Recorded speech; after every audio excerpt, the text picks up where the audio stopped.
Good morning.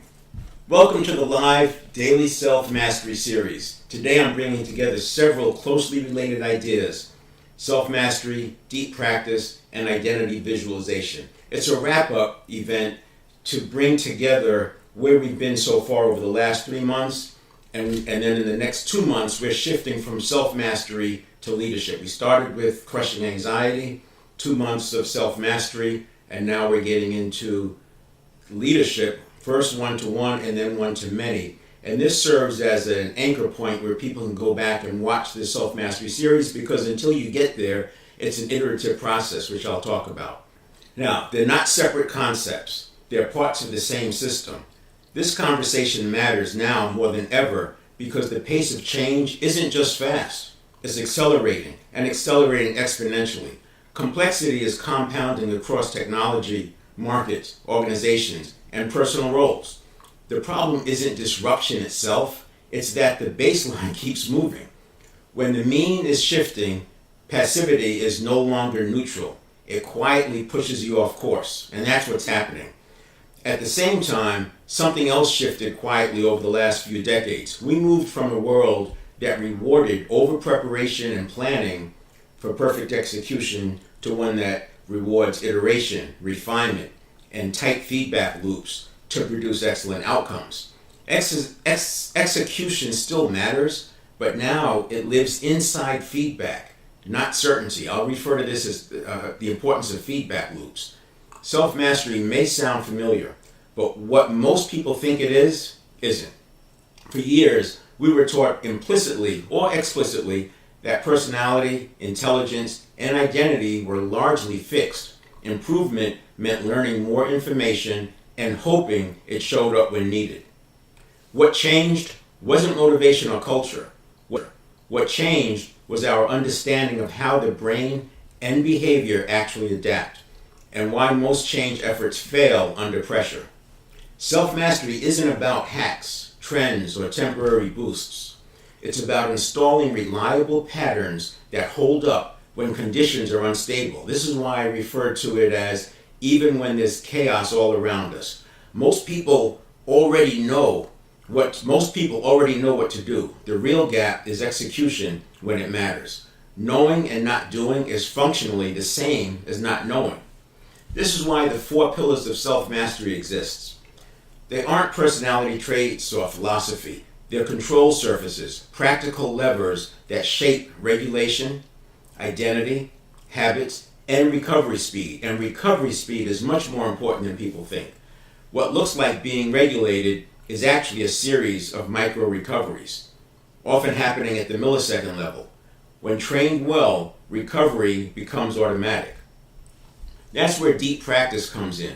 Not visualization as wishful thinking, not motivation.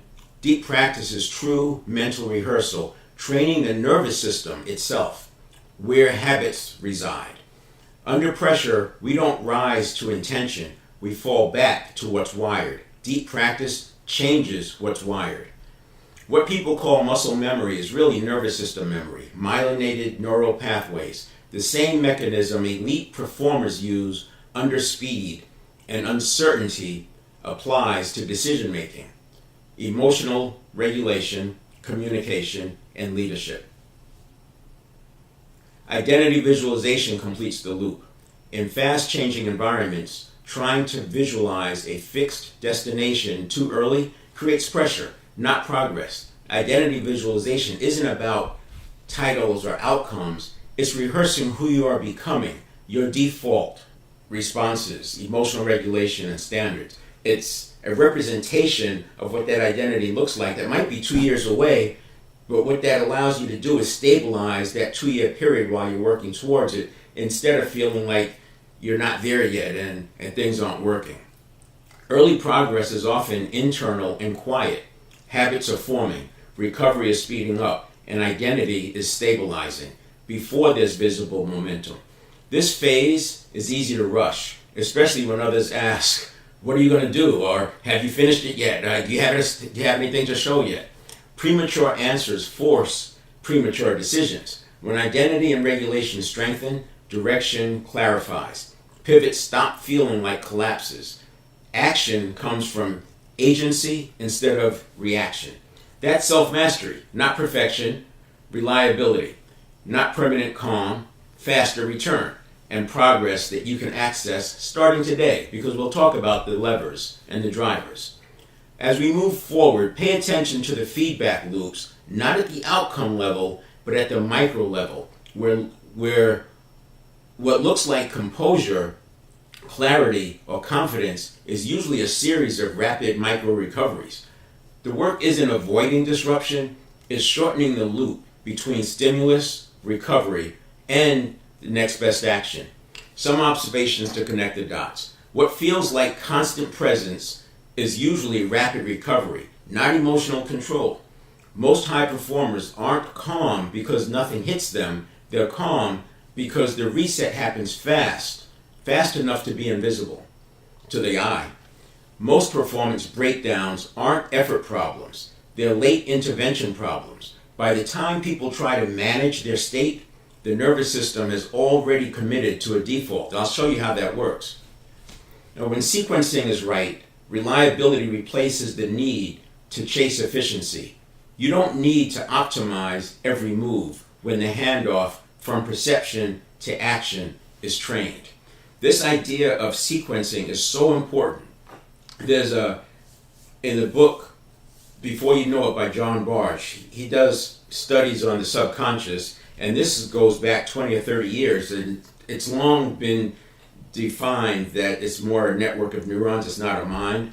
But because he's in the neuroscience field, they're still calling it, at least for the published works, they still refer to it as subconscious mind because there's so much traction in history behind that term. But anyway, he talks about this research where you may have seen this thing where they prime the subjects in a certain way and it influences the outcome on an exam.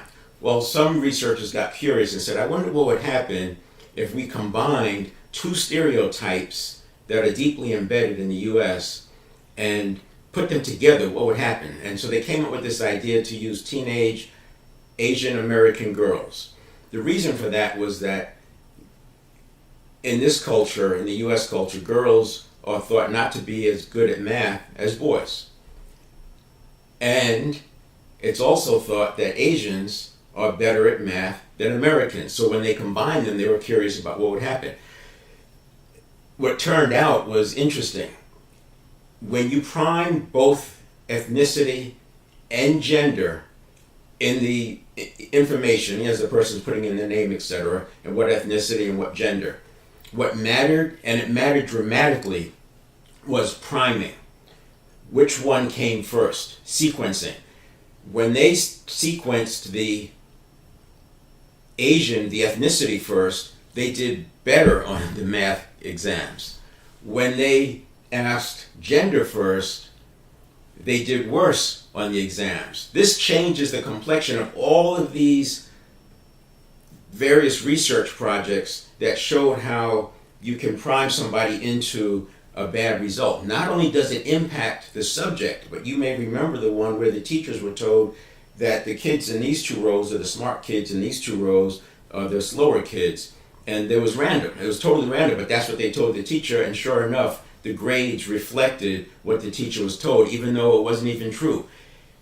The sad thing is that much of this is used by bad actors. I mean, it just makes sense. There's always going to be bad actors, there's good and evil, etc., but these con men rely on essentially priming. They prime you into seeing certain things a certain way. They kind of say, look over here because this is important, and over here is the steps and the priming that they need you to fall into.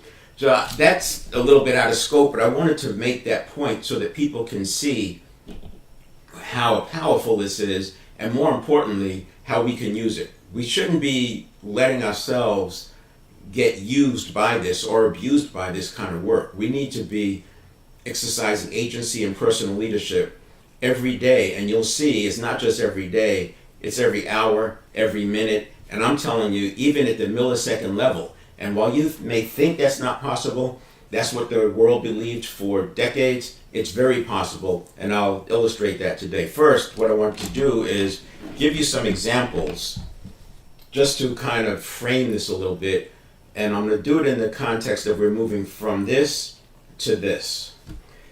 This picture here is on the cover of the book Changing World Order. And the reason I use the book Changing World Order is not that I'm suggesting that you follow this or that this becomes what you believe and track to. It's because it's my backdrop. I like to have large cycles, and these cycles tend to be 80 years, and give or take. So, and these represent economic cycles that the world has been going through, and it's been going on for a while. Now this is where we are now, and it's at the end of the page, and that's fine. This is the U.S., and we're at that point. We're at somewhere in stage 5 of a 6-stage cycle. So you have the rise where all you have to do is show up and everything is better. If in business, you show up, you get promoted. You show up, you get sales. Everything just worked, and the infrastructure was there, and the U.S. became a production powerhouse. And as we started topping, we started offshoring that. And this is that, you've seen various studies of how people go from strong, cultures go from strong to weak, and then they not disappear, but then they have to get replaced by the strong again. And I may not be saying that right, but the point is, the U.S. replaced Great Britain, and Great Britain replaced the Dutch. So these were past world superpowers. And the Dutch replaced Spain and Portugal. And Spain and Portugal replaced the Ottoman Empire, which was multiple entities. So Spain and Portugal, you had two sharing that world power, and that's an important point. Then you had the Dutch, and if you think about the Dutch and Great Britain, they had great navies, and they were all over the world. They have islands. You go to the Virgin Islands, there's Dutch, there's French islands, there's British islands, and these folks were colonizing all over the world, but Great Britain and Dutch were the big players in that regard. Currency tended to go along with the world superpower. It made sense, especially if you're colonizing. Those islands are going to use the Dutch guilder. Or in the case of Great Britain, they were using the pound sterling. In the case of Spain and Portugal, they were using the Spanish pesos. And in the case of the United States, it's the USD. And the reason this is significant is what's going on now. When you look at this updated view, this is the U.S. If we're about here in stage 5, it's a 6 stages, we're somewhere in here, and you have China is the rising one. Now, when you have this conversation and you do it in this context, if I show China and the U.S., people react with a patriotic point of view that, but China can't do that and China can't do this, and they lose the narrative. The important part of the narrative that, wait a minute, the U.S. is in decline. The world, the U.S. dollar is at risk of losing its position as the world reserve currency. Meanwhile, China has been spearheading the BRICS currency, and there are others, not just Brazil, Russia, India, China, and South Africa. There are others trading in that BRICS currency as well, because for decades the U.S. dollar there was a thing called the concept of the petrodollar, and all oil was being traded in the U.S. dollar. So since oil kind of makes the world go round, all these countries were using dollars. But as this gets replaced, there's a question of what's going to happen. We don't know. I do believe that this is my narrative, what I use, is that something like this, because we don't know, that's what we think China's going to do, and this is what it looks like the U.S. is going to do, so that should be a dotted line, because that's what it looks like is going to happen. Trends tend to stay in place until they change, and trends are resistant. But I also think that there's the possibility, just like here, where you had a multipolar environment.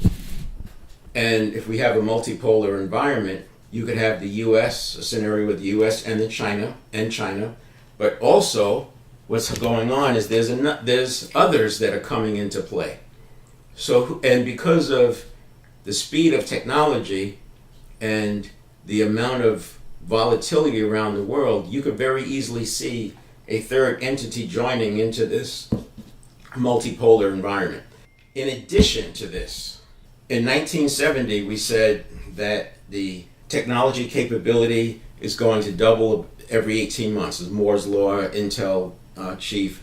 The idea was capacity, the chips, they were able to make the chips smaller and smaller and smaller while increasing the capacity. So the chips had greater computing power and they were getting smaller, hence going from a computer that took up a whole room to a computer that's more powerful than that one, and it fits in your pocket. And if you look at an exponential type curve, it stays shallow, then it's increasing, and somewhere around 10 doublings, it starts to get steep. But if you look at this in the context of 30 doublings, this part looks shallow, and the last part looks steep. The last part is always steep because you're doubling half of the end number. So if you take $1,000 and double it 10 times, it turns into $1 million.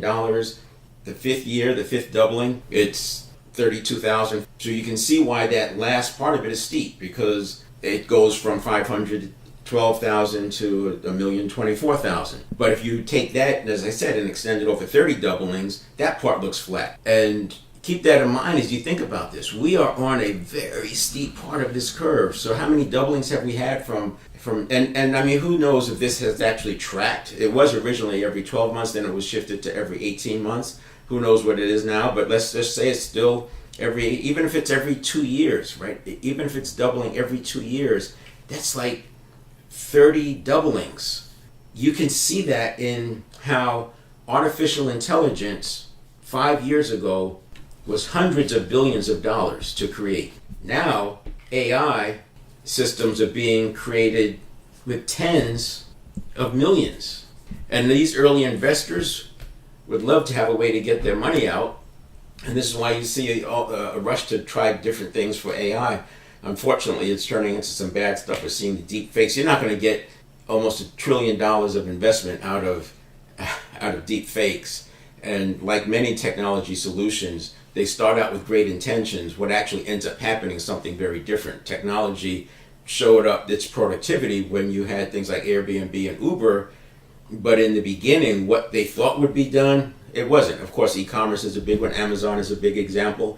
But those took time to evolve, and artificial intelligence will do the same thing. It will be used. I don't know if it's going to be robots in every home, but whatever it is, the bigger point is this is very steep, this technology curve. So why am I focusing on this? It's my backdrop that because of the tech curve and the changing world order, which is inevitable, whatever you want to believe, something's going to happen. The one thing that's constant is change. Rapid change, accelerating change, and exponentially accelerating change.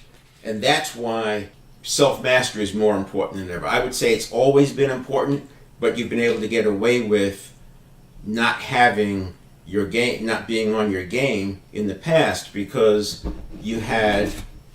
it was slow. Things were slow, and there was a lot of stability in infrastructure. You think going from agriculture to industrial, they were so infrastructure based that it took a long time. And that's kind of what's happening with AI. In the beginning, AI was very infrastructure dependent, data centers, etc.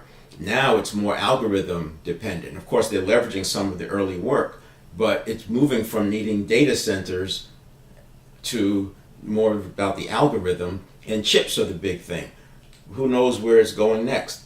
Whatever happens, as a person who's in this world, what you don't want to have happen is to end up like the Matrix. I think the Matrix does a good job of depicting how it can look, because when you have artificial intelligence sending out messaging, doing your ad copy, writing your books, your ebooks and all that, what is it using? It's using the past, and it's using what worked.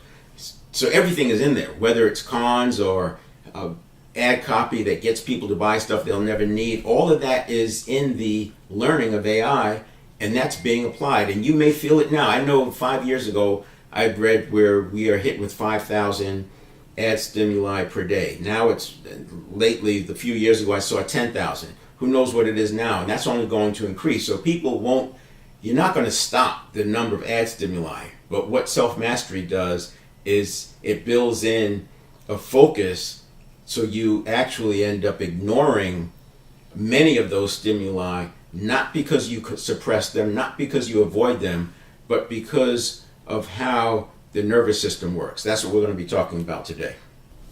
Now, I mentioned we're going to do a quick from and to, just to solidify that when you think about getting stressed out, and it looks something like you have a rise, then a peak, and then a return to back to presence. Then you have a rise and a peak and a back to presence. Sometimes you have a rise and it stays there for a long period of time, and eventually you come back to presence.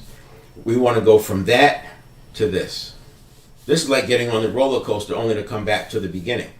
And these are, you could think of these as recoveries, but these are recoveries at the conscious level. These are recoveries at a slow level. This is slow recovery. This is rapid recovery. You're not going to make that change overnight, but in 6 months you can definitely make that shift. We're going to go from kind of a comfort zone that looks like this. You have an upper limit and a lower limit, to something that's like this. While everybody else is in this comfort zone, not everybody else, you're going to do this. And you're going to rise, just like in Good to Great, where he identified the organizations that made this inflection point. They outperformed the other companies that were similar, and they did so for 15 years. And that was the litmus test, or the threshold, to get into Good to Great. And then some of these companies fell off in the 2008 crisis, and he looked at the ones that stayed, and he came out with Great by Choice. So this was Good to Great, and this was Great by Choice. And those are good principles to follow if you're a business owner. And he gets to habits. When he talks about the different things that made this work, they're habits that can be developed. So this, we're going from this to this, from a slow recovery to rapid recovery. And this is why self-mastery is possible. In the 70s and 80s, I remember using this diagram a lot, where we said that, yeah, rising is like this. You go up, and these are different color to keep it separate. You go up and then down. And from this peak, you can see the next peak, but you can't see the next one. You get to this peak, you go down, and then you go to the next peak, and then people get tired. People get tired of this because this gets more and more costly. Think about it. As you have more, you're going to risk more, and you don't want to take those big risks. And we end up slowing down at one of these peaks. This is how I think it happens when you don't have self-mastery, and we want to go from that to this. Yes, there is a dip in transformation, but this dip in transformation is like a foundation, building a foundation, and from there you do more of this. So this line is really like this line. You break out, you build a foundation, you break out, and then you can keep rising, but you don't have to go through these valleys. And that's an important point. Now, to bring this home, and then I'll explain it, I'll have slides where you can do screenshots. Big difference, and this is so hard for people to grasp because there's not literature out there that supports it, and so there's no tapes to hang it on. And when you go back and try to match it up to your experience, your past associations come in. We have 100 billion neurons, and each of those neurons is connected to anywhere from 1,000 to 10,000 other neurons. And because of that, associations can be from anything. You could be walking down a path and see some flowers, and those are the same kind of flowers you saw when you broke up with your partner. And those flowers create this tension inside, this anxiety, and you don't attach it to the flowers because you immediately associate it to breaking up. And now you're thinking about the breakup, and you're wondering what they're doing, and then you're mad about that, and the person you're with right then and there is getting the brunt of it, and they did nothing. And then the crazy thing that happens because of these associations, and people believe that the network of neurons is a mind, and if the network of neurons is a mind, that means it's you. And if it's you, that means, falsely, that it's true. But it's not true. It's associations from the past. They're representations. And if you consider from a hunter-gatherer standpoint, this is an evolution that's been going on for tens of thousands, if not hundreds of thousands of years. And in that evolution, this made sense because you're in the field, you're in the Out in the wild, you have animals and enemies and all that, and so it made sense to be doing things by habit. And you relied on that. It kept you alive. And by the way, this conditioning was happening at age 0 to 7. Age 0 to 7, we had that conditioning, and the world is completely different. I don't care if you're 30 or 60. It's so different from what it was when you were 0 to 7. And then we have the conscious mind. And this is where we live. This is where we rationalize. This is where we make sense of the world. So the reason why I say we think it's true and it's not is because when this receives the message, the conscious mind, it assumes it to be true, it's real, and it acts as though it's real because it's how we've survived. The network of neurons on this side is fast, it's parallel, multiple at running at the same time, and it's nonlinear. And over here, it's slow. The conscious mind is slow. It's sequential. And it's linear. The big difference, and this is why when you see this and start connecting the dots, this process is at 11 million bits per second. This process is at 50 bits per second. This is why rapid recovery looks like steady state. And slow recovery looks like peaks and valleys. And what we're going to do is, through this process that I'm talking about, so there's a handoff here, obviously, right? There's a handoff that goes, it transitions from from neural pathways to conscious thought. And it could be conscious thought, it could be feelings, it could be bodily sensations, it could be pictures, it could be ideas. But what we're going to do is reduce, when it comes to these peaks and valleys, we're going to reduce the amplitude, we're going to reduce the frequency, and we're going to reduce the duration. By doing that, you're going to go from this to this. Where this was measured in hours, days, and weeks, sometimes longer, this is measured at the best case in milliseconds. You'll see seconds, first you'll see minutes, then you'll see seconds. Seconds is when you're aware of it, and then when it's happening at the millisecond level, you're not aware of it, but your results change, your outcomes change. So that is a backdrop, and I wanted to connect some of the dots and use that backdrop as we go through the slides. And I'll go through these fairly quickly because this is a wrap up and I've covered this, and you can go back and look at some other videos on the same platform, wherever you are. I go live daily on Facebook and YouTube and weekly on LinkedIn. 7 performance areas is the roadmap. This is a coaching model, so it's not something that you're going to be doing all the time, but as if you're coaching someone, we're looking at this mental, physical, spiritual, and emotional as the first hurdle. We've got to get across that hurdle because we have to have agency when there's nothing going on around us. If we don't have agency when we're by ourselves and there's nothing else around us, you're going to have a hard time getting agency when you're going after relationship, professional, and financial because other people are involved in that. And the 4 pillars of emotional intelligence, this is all foundational for dynamic leadership. You really can't do dynamic leadership unless you have this rapid recovery, this agency and personal leadership. So it's not about suppressing and you don't get knocked off course. It's just that you recover so quickly, it never looks like you've gotten knocked off course. We've all seen people go from a growth mindset to a fixed mindset, and sometimes they stay there for a long time. This is about noticing that you're shifting to fixed and correcting it right away. You don't have to wait because we can do it at the nervous system level. We can build in the habit. But I put this slide up there because emotional intelligence has some great work in it, and I don't take anything from it. As a matter of fact, it's also one of the pillars, or supports one of the pillars of dynamic leadership. But when emotional intelligence was created in the mid-90s, it was thought that personality, intelligence, identity, these things don't change. It was thought that we cannot change, that your team cannot change. And so there are people I work with today who learn emotional intelligence and they're pretty committed that you can't change. So this conversation becomes interesting because you have to change these beliefs.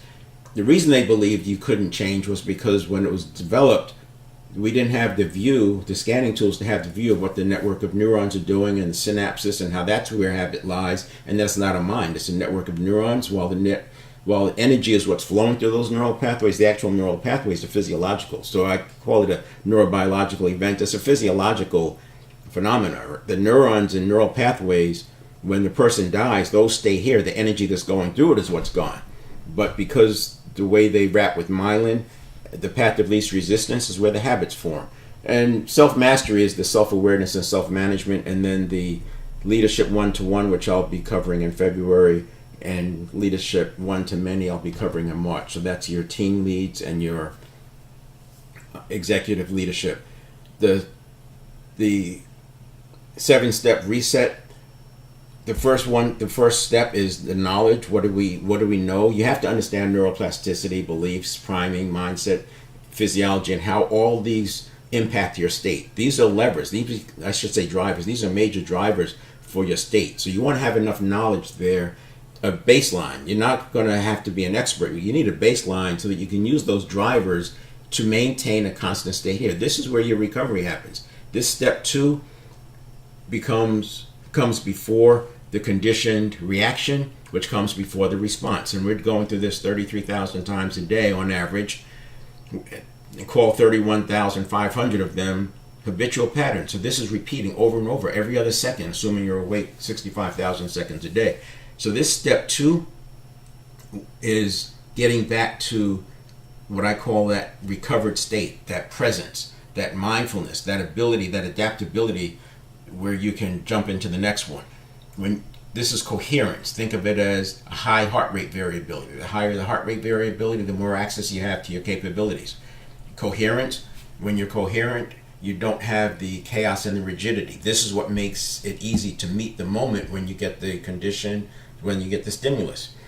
And then that is separate from the response. And that's a big deal for me, because if you let your response equal your reaction, you're essentially in a triggered state and it can escalate. And then steps 5, this is emotional modulation. We also build that in at the habit level. So now you modulate your emotions automatically.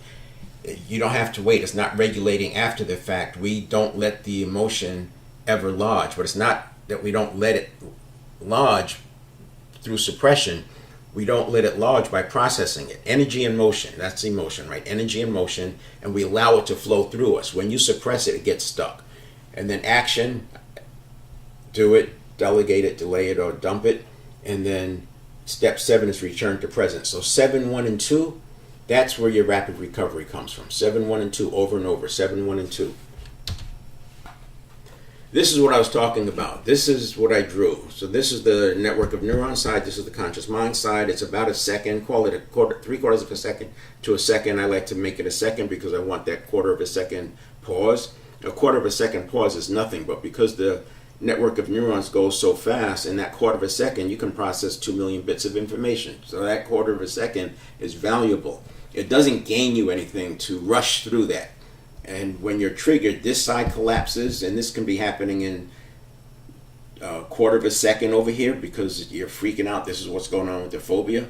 And this collapses, and now you can go from pre-listening all the way to action in less than a second, which is where you get these bad responses. And, I say you build trust on an escalator going up, but sometimes you can lose it like you're falling out the window. This pre-listening is before the stimulus. This green star is the stimulus. This pre-listening is going on, call it about 1/10 of a second, and it's always going on. And this is why sequencing is so important. When you get the sequencing right, speed doesn't matter.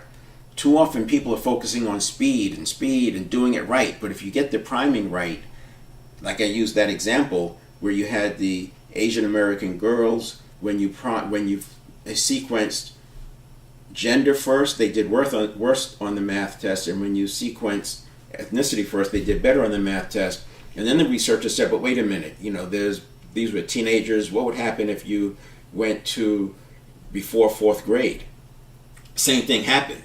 And then they even did it earlier than that. I think they went to 3rd grade or something, 2nd or 3rd grade. But the point is, this is at the network of neuron level, and you're conditioning already from 0 to 7. So that little child is picking up from their environment. They're picking up those stereotypes even though they don't understand what they are. They're just picking it up. It's the same way you learn language. But that's what's going on, and that's why we shift the focus of mastery from the conscious side to building it in at the habit level. When you build it in at the habit level, it's automaticity. That's why we get that steady, rapid recovery at the millisecond level and not these peaks and valleys. So why this matters now? What change is not motivation, right? It's how we understand what we understand about adaptability. It's not identity and intelligence that they're not fixed. Today we know behavior and wiring adapt with practice, and we're going to get into deep practice and how to make those changes. So mental rehearsal is part of it. And there's different kinds of visualization. You can take a screenshot of that if you want, but it gets to, I put this slide up here in the next one to put a point around, there's different kinds of visualization for different strategies, targets, outcomes. And if you have trouble getting visualization to work, it could be you're mismatching the kind of visualization with the desired outcome. And a good example is outcome visualization versus process visualization. Outcome would be the end result. Maybe if I'm speaking right, the outcome visualization would be a standing ovation. The process innovation would be me working through answering questions and repeating the question before answering it. That would be something I would visualize. Now you can apply implementation intentions, which is a lever. But you apply implementation intentions with visualization at the process level.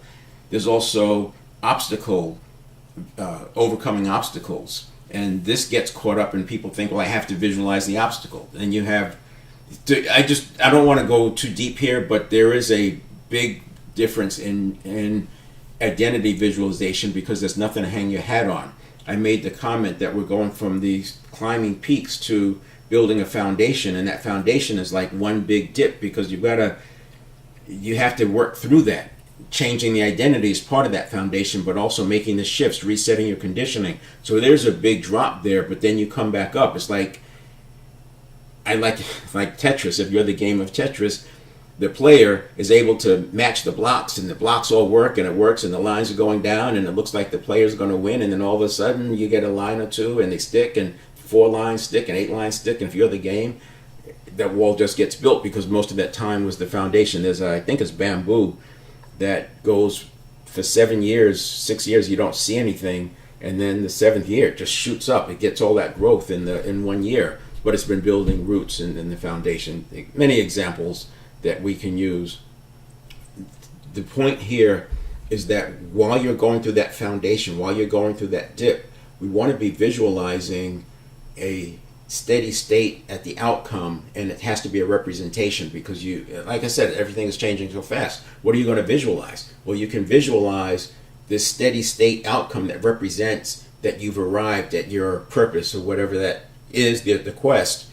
And that allows you to be stable as you're working through it. This is why people say, hey, are you there yet? You're not triggering anything because you know that that's your picture out into the future, like the vision.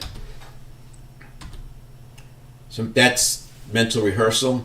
Outcome visualization, end state. You can take a screenshot. I'm not going to spend a lot of time on these. We covered these in another session.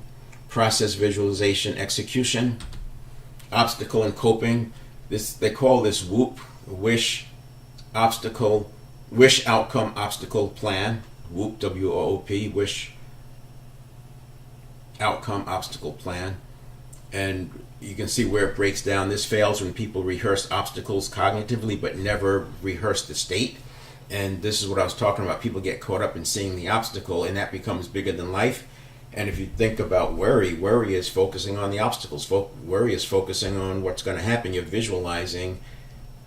You're just called negative visualization. You're visualizing the disaster. You're visualizing a thing you don't want. This is why what people worry about often comes to pass. And then you have identity visualization, and this is what I was just talking about. So identity visualization rehearsal fails, or identity rehearsal fails when it's aspirational instead of behavioral. What I mean by this is that the outcome, yes, that's what you want, but what you're going to visualize to be practical is the on-ramp. So you can visualize the steps of the on-ramp. You can visualize the steps you're going to take over the next 3, 6, 9, 12 months. But you don't have to necessarily visualize in detail that outcome. It's more of a sensing. It's more of an awareness of it. And then during that deep inner work is where you're visualizing the steps of the on-ramp, but you know that that outcome is what you're doing. This is separating between mental rehearsal and visualization. And then deep practice visualization is more precision and reps. This is how we build habits. Deep practice fails when reps are vague, inconsistent, or emotionally flat. So what you don't want to do is improve the speed, reliability, and handoff. It's intense. You keep the practice session short, and you want to make sure that you are making corrections very quickly because you're leveraging the dopamine habit formation in this deep practice.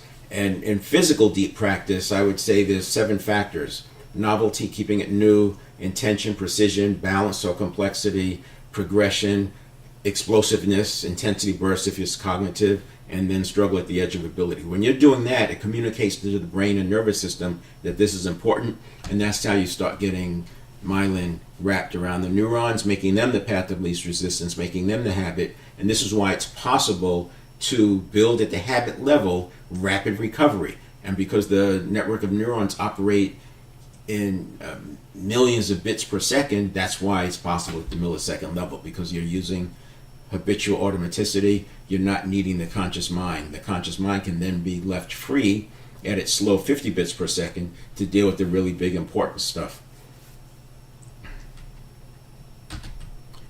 So there's the types of mental rehearsal: visual, emotional, linguistic. So it's not all just visual, it's mental rehearsal. And you don't have, this is not something you have to know, it's just the points that come up so we have a common language, because depending on where your sticking point is in that seven-step reset, we use different drivers and levers and having a common language. So these end up going into some of that knowledge, but it doesn't happen overnight. This is part of a 90-day transformation program, and these are the tools we're using over those 90 days. So you have to have some common language, which is why I want to have a presentation that people can go to watch, because it's foundational, and everybody doesn't need every single thing in this presentation, but there are parts that apply, and you'll pull out what you need. Strategies, structured protocols, implementation intentions I just covered. If this happens, I'm going to do that. And then the mental contrasting is keeping those two things. Here's the outcome I want, these are the obstacles. And also the other part of mental contrasting could be, this is what I want, and this is what happens if I don't get it. But we don't want to make these pictures too big. We don't want to make the picture so big and bright of what we don't want that it overpowers the other one. These are just reference points that, yeah, I'm doing this and this is my motivation. It's sort of like moving away from. There's more motivation moving towards something because you have the passion and all that, but fear moves away from things more vigorously. Long-term purpose objectives you need to moving towards, but that fear motivation can attack with vigor, because the fear gets associated with other things that are scary, and everything becomes a tiger on the Serengeti, proverbially. And then deep practice, precision reps for automaticity. Deep practice is essentially what you use if you're building muscle memory. If you play a sport and you're working on a specific skill, you're probably using deep practice. The point is, the same way neural pathways work to move your muscles and engage, they work cognitively as well. That's the big aha, that all of that stuff, it's not a mind, it's the network of neurons. You just have to learn to apply it to cognitive processing. Mental rehearsal is more than visualization. Most manifestations are really preparation, priming, and better responses under pressure. It's not magic, it's not just pictures, it's not vague. In the moment, you don't rise to intention, you fail to what you rehearsed, and that's your conditioning, and you know how important conditioning is. When you talk about muscle memory, we want to apply that to cognitive as well. This is what happens when you do steps 7, 1, and 2 well. 7, 1, and 2. 7, 1, and 2. 7, 1, and 2. When you don't do them well, your reaction becomes the stimulus for the next stimulus response cycle. This is why when a person is acting in a phobia or when they're in fear mode, it's happening so rapidly and there's no time for any kind of rational conversation. This is not recovery. This is recovery, and we're going to make this recovery so fast you don't even notice that the person fell off course. So self-mastery is not a personality trait. It's a set of trained capabilities. Purpose sets long-term direction. Identity shapes daily decisions. Habits create the automatic execution, and feedback loops drive continuous improvement. So when I mentioned in the introduction that we've gone from preparation and planning to have great execution, and now it's more feedback loops, and this is what you have to be comfortable with. You have to have agency and personal leadership, because in these feedback loops you're going to get bad news, you're going to have setbacks, and you can't let them impact you and have you thinking that things are not going to work. How to create this shift. Change becomes sustainable when identity, state, and practice align. So you want to get the identity aligned, and that's that deep inner work. That's what we do over the 90 days. Coherence and regulation becomes a habit, because when you don't have coherence, you have chaos and rigidity, and those two don't work well when you're getting a scary stimuli coming. Iterative deep practice. We're going to do the deep practice at the failure points. So if you're playing a piano piece, you're going to practice the whole piece, but the focus, the deep practice work, is on the 20 seconds that you're struggling with, or the 40 seconds that you're struggling with. It's got to be quick, repetitious, and a 5-minute intense thing where you can do this thing backwards and frontwards and slow and fast, and that's how you apply the deep practice, because you're wrapping those moves with myelin, those neurons that drive the moves with myelin. That's the same way we do with things, whether it's selling or business or what have you, communication. Deep practice trains reliability so that behavior holds under pressure. Now, it's not holding under pressure because you're strong and suppressing it. It's holding under pressure because you're recovering so fast. Training reliability, not insight. Small, precise steps, reps with high attention, and error correction, re-execution. This is so important because that's where the automaticity comes from. That's what looks like people are steady. So if you're looking at these like martial arts masters, yeah, they have the reaction formulating, but they don't let it become a response because they recovered. It's already taken care of at the habit level. And then deep practice, how to do it.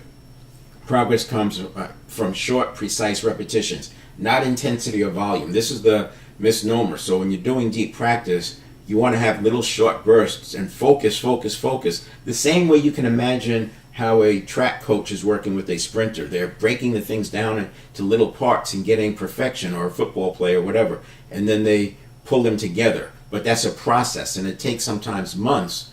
Short reps with immediate retry and immediate correction. That's where the dopamine starts to kick in. And it's exciting when you do it because it becomes a game. So, and you want to do it in like a flow, you want to be in a flow state. If you do too much, it gets to be overwhelmed. If you don't do enough, it gets boring. So you have to be in that zone of this is important and you're executing. Deep practice target outcome. The goal is not calm. The goal is faster return and reduced volatility. That's how we get the micro recoveries and reduce swings under pressure. Consistent behavior across context. Seemingly constant regulation. So it looks constant to the naked eye, but what's really going on, if you can look at the nervous system level, is constant recovery. It's the same way when you're driving around a curve and maybe it's a bumpy road, you're constantly adjusting. You're not letting those bumps throw you off the road. You're staying in the lane. So if somebody's watching you, the arc of your car going around that curve looks consistent and constant. But if you look at the steering wheel, it's back and forth. It's back and forth. Deep practice amplifiers. Constraints and feedback accelerate wiring more than repetition alone. So by having that instant feedback, sometimes you can use a camera, but that's why you want to keep it short, because you don't want to deal with that failure point 20 minutes later when you finish the piece. You want to deal with it right away. This is why we keep it fast. The constraints could be time, silence, limits, speed, doing it in the dark, different things. Practice during mild stress. You don't want to practice when you're stressed out, because remember, the learning is very hard when you're stressed. Learning is much faster when you're divergent, not when you're converging into something. And of course, I said immediate feedback several times, and frequency over duration. Identity visualization, target outcome. So we won't spend time on the identity piece I did cover that, but this is the reduced internal, the result is internal stability that reduces external disruption. That was the stability I was talking about. So let's take a look here. We're going to, so the 4 pillars of self-mastery: knowledge, direction and clarity, habit mastery, automatic execution. That's what makes rapid recovery possible. State mastery, coherence and recovery speed. The second part of what makes it possible. And you actually work on these both at the same time, because as you build more habits, you have to be able to do them in more difficult situations, and then you get to the end where you have the state mastery. And forgiveness is about performance hygiene. It's removing the potential for you to be triggered, like I used the example of seeing flowers and it reminds you of a breakup. We need to forgive ourselves and forgive others so we don't have those wounds just waiting to rise up again. That's what the forgiveness is about. And there's a process that we use to do that. This is more about performance. It's not about morality. And here's the picture I drew. And here's the barrier, right? This is what makes it hard. Bad experiences, being cheated, habit patterns, all this stuff in the past, stories. We want to go from that to this. We're going to go through that inflection point, get through the barrier. This is the inner work. That's why you have to do inner work, because if you're 60 years old, you've probably been living with these same habits for 30 years. The inner work is not going to take 30 years. You can do the inner work in a year, 6 months. But you have to do that inner work to get through here, because up here, it's even worse. It's not that it's worse that you're getting more threats, but more things look like threats. Remember, the subconscious looks at the unfamiliar as a threat. So you're getting that all the time. Threats, opportunities, everything looks scary. And that's why you have to have the rapid recovery and the agency and the personal leadership. There's another slide saying the same thing. I do these events daily, so it's usually 7 o'clock, Monday to Fridays, on Facebook and YouTube. You can go to 7stepreset.com/live to get those other platforms. And then on Friday, I'll come on LinkedIn and usually do a summary. But watch in February, I'll start an Ask Me Anything on Wednesday morning, because in February and March, we'll be talking about leadership, and this makes it real. So there are people out there who, every day as a leader, you have something that you're working on. That's why we have the Ask Me Anything. We're applying these principles real time using dynamic leadership concepts, using the dynamic leadership curriculum content to help people navigate these current situations that they're going through. And I'm also doing a workshop on the 4 pillars of self-mastery on February 12th. February 12th, 8 a.m. to 4 p.m. And you can go to that website on the bottom, 7steptransformation.com, self-mastery 2, and there's hyphens in it. And that's wrap. That's a wrap for the wrap-up. This is a lot in this one. I recommend watching it a few times. You can go over and over. You can do laps around this, but this is the work we do in the mental, physical, spiritual, and emotional to get to that point where you have agency and personal leadership, even when there's chaos all around you. All right, we'll see you tomorrow. Tomorrow I'll start in on the one-to-one leadership, and I'll start off with designing your quest, because you want to have clarity around your quest in such a way that you can do this work towards it. And we talk about how do you start that quest, how do you design that quest so that it supports where you need to be with your identity, self-mastery, etc. All right, we'll see you.